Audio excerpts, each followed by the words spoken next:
పాకిస్తాన్ చూపంతా ఎప్పుడూ కశ్మీర్ పైనే ఉంటుంది. దీనికోసం ఎన్నో ఉగ్ర కుట్రలకు దిగింది. ఎందరో అమాయక భారతీయులను పొట్టన పెట్టుకుంది. ఈ పాపం ఉగ్ర పాక్ను వెంటాడుతుంది. ఆ పాపం బలూచిస్తాన్ రూపంలో పాకిస్తాన్ కు శాపంగా మారుతుంది. 1971లో ఒకసారి పాకిస్తాన్ నడ్డిని విరిచి బంగ్లాదేశ్ ను భారత్ ఏర్పాటు చేసింది. అయినా పాక్ బుద్ధి రాలేదు. బలూచిస్తాన్ క్రమంగా చేజారుతున్న కశ్మీర్ వైపే చూసింది. ఇప్పుడు ఆ బలూచిస్తాన్ పూర్తిగా పాక్ నుంచి వేరుపడేందుకు సిద్ధమవుతుంది. ఉన్నట్టుండి పాకిస్తాన్ కు ఇప్పుడు బలూచిస్తాన్ గుర్తొచ్చింది. ప్రత్యేక దేశం దిశగా అడుగులు వేసేందుకు యత్నిస్తున్న బలూచిస్తాన్ ని చూసి తలలు పట్టుకుంటుంది. అసలు పాకిస్తాన్ కు బలూచిస్తాన్ ఎందుకు కీలకం? బలూచిస్తాన్ చేజారితే పాకిస్తాన్ కు ఎలాంటి నష్టం వాటిల్లుతోంది? Let's watch. పాకిస్తాన్ కు ఉగ్ర పాపాలే శాపాలవుతున్నాయా? బలూచ్ ను కోల్పోతే పాకిస్తాన్ జీవోత్సవమేనా? బలూచ్ ను కోల్పోతే చైనాతో పాక్కు కష్టాలు తప్పవా?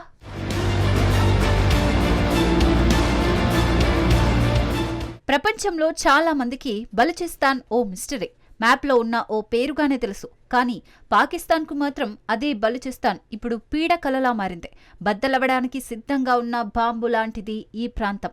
పాకిస్తాన్ ఆశయాలను సమాధి చేసే ఏకైక ప్రాంతం ఈ బలూచిస్తానే. బహుశా పాకిస్తాన్ను మళ్లీ రెండు ముక్కలు చేసే ప్రాంతం కూడా ఇదే కావచ్చు. ఈ ప్రాంతాన్ని కంట్రోల్ చేయడానికి ఇప్పుడు ఉగ్రదేశం అష్టకష్టాలు పడుతోంది. అదే సమయంలో పాకిస్తాన్ నుంచి అత్యంత వేగంగా బలూచిస్తాన్ జారిపోతుంది. ప్రస్తుతం బలూచిస్తాన్లో జరుగుతున్న పరిణామాలను చూస్తే ఈ విషయం స్పష్టంగా తెలుస్తోంది. స్వాతంత్ర్యాన్ని, స్వేచ్ఛను ఇమ్మని బలూచిస్తాన్ నాయకులు పాకిస్తాన్ను వేడుకోవడం లేదు. వాళ్లే సొంతంగా దేశాన్ని ప్రకటించుకున్నారు. ఇక ముందు పాకిస్తాన్లో భాగంగా ఉండాలని వారు కోరుకోవడం లేదు. ఇప్పుడు బలూచిస్తాన్ స్వాతంత్ర్యం గురించి సోషల్ మీడియాలో హోరెత్తుతోంది. రిపబ్లికన్ ఆఫ్ బలూచిస్తాన్ తెగ ట్రెండ్ అవుతోంది. భారత్ కు కూడా బలూచిస్తాన్ నాయకులు ఓ విన్నపం చేసుకున్నారు. తమ దేశాన్ని గుర్తించాలని ఢిల్లీని కోరుతున్నారు. భారత రాజధానిలో బలూచిస్తాన్ రాయబార కార్యాలయాన్ని ఏర్పాటుకు అవకాశం ఇవ్వాలంటున్నారు. అయితే భారత్ మాత్రం ఇప్పటివరకు బలూచ్ నాయకుల విన్నపాలపై స్పందించలేదు. నిజానికి బలూచిస్తాన్ను భారత్ గుర్తించే అవకాశం లేదు. కానీ బలూచీ నాయకుల విన్నపాలు పాకిస్తాన్కు సెగలు పుట్టిస్తున్నాయి. ఎందుకంటే పాకిస్తాన్కు బలూచిస్తాన్ చాలా కీలకమైన ప్రాంతం. ఒకసారి పాకిస్తాన్ మ్యాప్ను చూడండి. అందులో పాకిస్తాన్లో ఉన్న 4 రాష్ట్రాల్లో బలూచిస్తానే అన్నింటికన్నా పెద్దది. పాకిస్తాన్ మొత్తం భూభాగంలో బలూచిస్తాన్ 44% ఉంది. సుమారు దేశంలో సగభాగమన్నమాట. పాకిస్తాన్లోని పఖ్తూంగ్స్ తర్వాత బలూచీలదే అతిపెద్ద జాతి సమూహం. అంతేకాదు బలూచిస్తాలు సంపన్నులు. ఎందుకంటే వారి ప్రాంతంలో సమృద్ధిగా ఖనిజ సంపద ఉంది. సహజ వాయువులు, ఖనిజాలు, కాపర్, గోల్డ్ నిక్షేపాలు భారీగా ఉన్నాయి. ఈ ఖనిజాల విలువ సుమారు $1,00,000 కోట్ల ఉంటుందని అంచనా వేస్తున్నారు. ఇలాంటివి వింటే అమెరికా అధ్యక్షుడు డొనాల్డ్ ట్రంప్ ఎగ్జైట్ అవ్వడం ఖాయం. బలూచిస్తాన్ ఒక్క ఖనిజాలకే కేంద్రం అనుకుంటే పొరపాటే. పాకిస్తాన్కు బలూచిస్తాన్ పండ్ల బుట్ట లాంటిది. పాకిస్తాన్కు అవసరమైన పండ్లు, ధాన్యాన్ని బలూచిస్తాన్ ఎక్కువగా ఉత్పత్తి చేస్తోంది. ఇన్ని వనరులు ఉన్నా బలూచిస్తాన్ ప్రజలు మాత్రం అత్యంత పేదరికంలో మగ్గుతున్నారు. పాకిస్తాన్లోని 4 రాష్ట్రాల్లో పేద రాష్ట్రం బలూచిస్తానే. పాకిస్తాన్లో అభివృద్ధికి ఆమడ దూరంలో ఉన్న ప్రాంతం బలూచిస్తాన్. మిలిటరీని హెవీగా మోహరించిన రాష్ట్రం కూడా ఇదే. ఒకసారి బలూచిస్తాన్ చరిత్ర చూస్తే భారత విభజన టైంలో బలూచ్ ప్రస్తావనే లేదు. అంటే బలూచిస్తాన్ లేకుండానే పాకిస్తాన్ ఏర్పాటైంది. భారత విభజనలో భాగంగా 1947లో పాకిస్తాన్ ఏర్పాటైంది. అయితే బలూచిస్తాన్ వెంటనే పాకిస్తాన్లో కలిసిపోలేదు.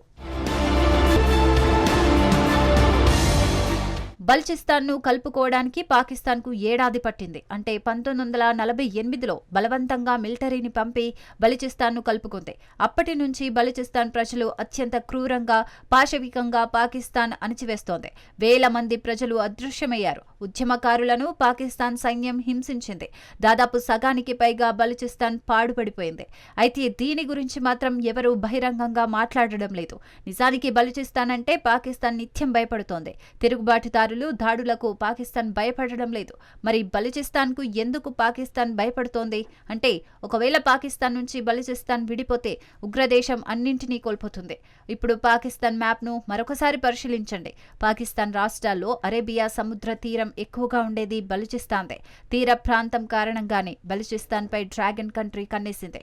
చైనా నుంచి బలూచిస్తాన్కు వెళ్లేందుకు సిపెక్ను కమ్యూనిస్ట్ కంట్రీ ఎంచుకుంది. సిపెక్ అంటే చైనా పాకిస్తాన్ ఎకానమిక్ కారిడార్. ఈ ప్రాజెక్టుకు మణిహారం లాంటిది గ్వాదర్ పోర్ట్. ఈ పోర్ట్ కూడా బలూచిస్తాన్లోనే ఉంటుంది. వాణిజ్యం, చమురు దిగుమతులకు గ్వాదర్ పోర్ట్ అత్యంత కీలకంగా మారింది. నేరుగా హిందూ మహాసముద్రంలోకి వెళ్లేందుకు చైనా గ్వాదర్ పోర్ట్ అవకాశం కల్పిస్తుంది. ఇక మిగిలిన బలూచిస్తాన్ భూమార్గాన్ని ఇస్తుంది. నేరుగా చైనాకు భారీ రహదారులు ఏర్పడ్డాయి.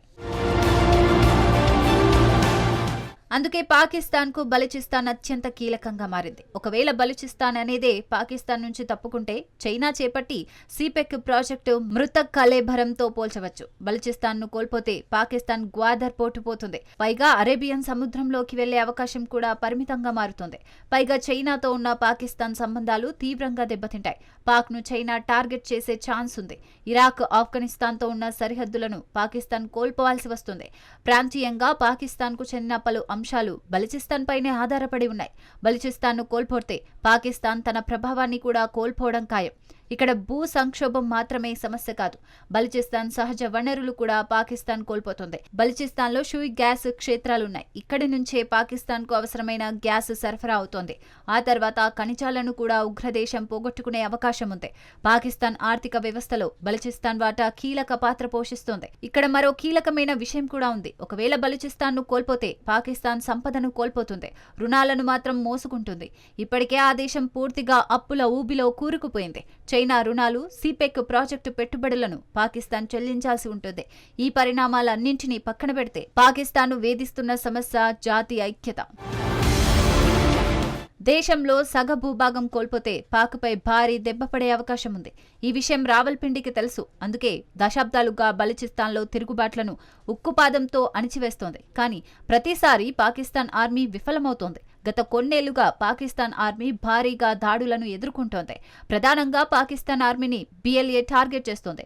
బిఎల్ఏ అంటే బలూచ్ లిబరేషన్ ఆర్మీ. ఇటీవల 400 మంది ప్రయాణికులతో వెళ్తున్న ఓ ట్రైన్ను బిఎల్ఏ హైజాక్ చేసింది. వేర్పాటువాదులు మరింతగా రెచ్చిపోతున్నారు. ప్రస్తుతం ఈ తిరుగుబాటుదారుల గురించి పాకిస్తాన్ ఆందోళనకు గురవుతోంది. బలూచిస్తాన్లో తిరుగుబాట్లను అణిచివేసేందుకు పాకిస్తాన్ ఎంత ప్రయత్నిస్తుంటే అంతే తీవ్రంగా ఎదురు దెబ్బలు తింటోంది.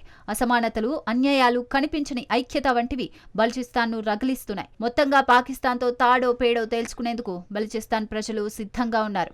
పాకిస్తాన్పై తిరుగుబాటు దళం బిఎల్ఏ దాడులకు ఉధృతం చేసింది. ప్రజలు ఆందోళనలను తీవ్రతరం చేశారు. బలూచీల తిరుగుబాటు పాకిస్తాన్ పటాన్ని ముక్కలు చేయడం ఖాయమని నిపుణులు చెప్తున్నారు. ఇది పాకిస్తాన్ పాలిట భద్రతా సంక్షోభమే కాదు, మనుగడకు సంబంధించిన అంశంగా మారింది. ఇప్పుడున్న పరిస్థితుల్లో బలూచీలకు ఏ దేశమైనా సాయంగా నిలిస్తే పాకిస్తాన్ ముక్కలు అవ్వడం ఖాయం. అది భారత్ కావచ్చు, లేదంటే అమెరికా కావచ్చు.